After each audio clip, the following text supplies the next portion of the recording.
అందరికీ నమస్కారం. ఇవాళ మనం స్మోకింగ్ దానివల్ల క్యాన్సర్ వస్తుందా రాదా వీటి గురించి మాట్లాడుకుందాం. స్మోకింగ్ చేయడం వల్ల క్యాన్సర్ వస్తుందా అంటే ఖచ్చితంగా క్యాన్సర్ వస్తుందండి. ఎంత ఎక్కువ స్మోక్ చేస్తే క్యాన్సర్ వచ్చే అవకాశం అంత ఎక్కువగా ఉంటుంది. బేసిక్గా స్మోకింగ్ 2 టైప్స్ అండి. Active smoking, passive smoking. Active smoking చేయడం వల్ల మాత్రమే క్యాన్సర్ వస్తుందని చాలామంది అపోహపడతారు. కాదు, ప్యాసివ్ స్మోకింగ్ అంటే పక్కన వాళ్ళు స్మోక్ చేసి వదిలేయడం వల్ల వచ్చిన గాలిని పీల్చడం వల్ల కూడా క్యాన్సర్ వచ్చే అవకాశం ఉంటుంది. దీన్నే ప్యాసివ్ స్మోకింగ్ అంటాము.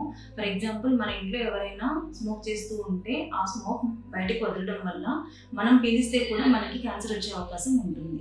ఈ స్మోకింగ్ వల్ల క్యాన్సరే కాదండి, క్యాన్సర్ కాకుండా ఇంకా బాడీ మొత్తం మీద కూడా ఎఫెక్ట్ పడే అవకాశం ఉంటుంది. ఫర్ ఎగ్జాంపుల్, హార్ట్ మీద ఎఫెక్ట్ పడే అవకాశం ఉంటుంది. స్ట్రోక్ రావచ్చు, బ్రెయిన్ స్ట్రోక్స్ రావచ్చు, బాడీలో ఇమ్యూనిటీ బాగా తగ్గిపోవచ్చు, ఊపిరితిత్తుల సమస్యలు రావచ్చు, ఇన్ఫర్టిలిటీ కూడా వచ్చే అవకాశం ఉంటుంది. కాబట్టి స్మోకింగ్ని ఎంత త్వరగా వీలైతే అంత త్వరగా ఆపేస్తే మంచిది.